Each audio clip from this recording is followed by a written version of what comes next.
So this lava flow that we're experiencing is very much unlike the lava flow that we had 4 years ago. At the top of the crater of Pu'uo'o, or I should call it the vent of Pu'uo'o, it was filled with lava, and the lava level can rise or fall depending on things we don't know what's going on under the earth, to be honest with you. At least I don't believe people know what's happening. And in recent days, that whole bowl, if you will, of lava just drained. And so something down at the bottom of that cracked open, the lava drained out, and it's now making its way through underground cracks and spaces and going through and under the neighborhoods where so many people live, and especially now the neighborhood called Leilani. Leilani is only a few miles from Pahoa, and anyone who lives here has friends in Leilani, has friends who have lost their homes. It's not only homes, people have lost their businesses, their livelihoods, bed and breakfasts. The midwife who delivered 2 out of my 3 children, that house burned down. That's where 2 of my children were born. And so this is a very tight-knit community, and we all have felt the loss in the recent days. Now, the previous eruption that was threatening our town was also a really stressful time, but it was completely different. This was the lava coming down the mountain on the outside, so we could monitor it, we could see where it was going, they could make estimates, they could tell us how many meters it went every day, and so on. And it was very slow too, because as it came down the steep part of the mountain, it sort of got to a less steep section. It took a long time until it finally just barely nicked our town and burned down one house and then completely stopped. So that was 4 years ago. Now people are starting to get their breath back.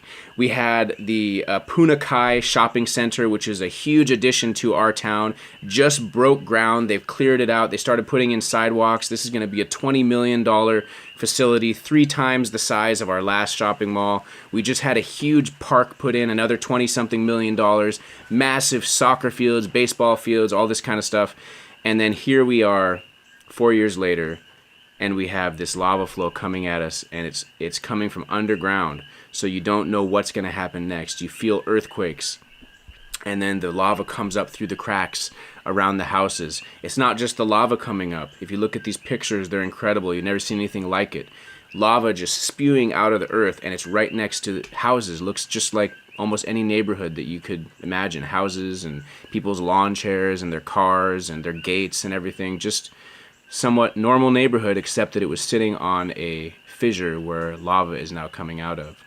So it's a really intense thing that's happening, and to be honest, we as a region, I don't think we've even fully accepted what's going to happen from here on out. We don't know exactly what is going to happen, but according to geologists who are somewhat dispassionate about this, this is only the beginning. We don't know where this is going to pop out. We don't know how long this is going to go for. And Leilani is one neighborhood uphill, and it sort of has a ridge, which is where the lava's coming out of. And so the lava's flowing mostly to one side of the ridge, but it can flow in either direction. And when it continues its downslope towards the ocean, there are more neighborhoods that could be hit. There's the neighborhood of Seaview, Kahena, the neighborhood of Kapoho, which is one of the famous snorkeling spots in this area. And so we don't know what's going to happen, is the honest answer, and we don't know how long it's going to take. We also had the largest earthquake, a 6.9 on the Richter scale, largest earthquake in 42 years. So the people here are shook up. It's a really big deal. We still don't know the extent of it.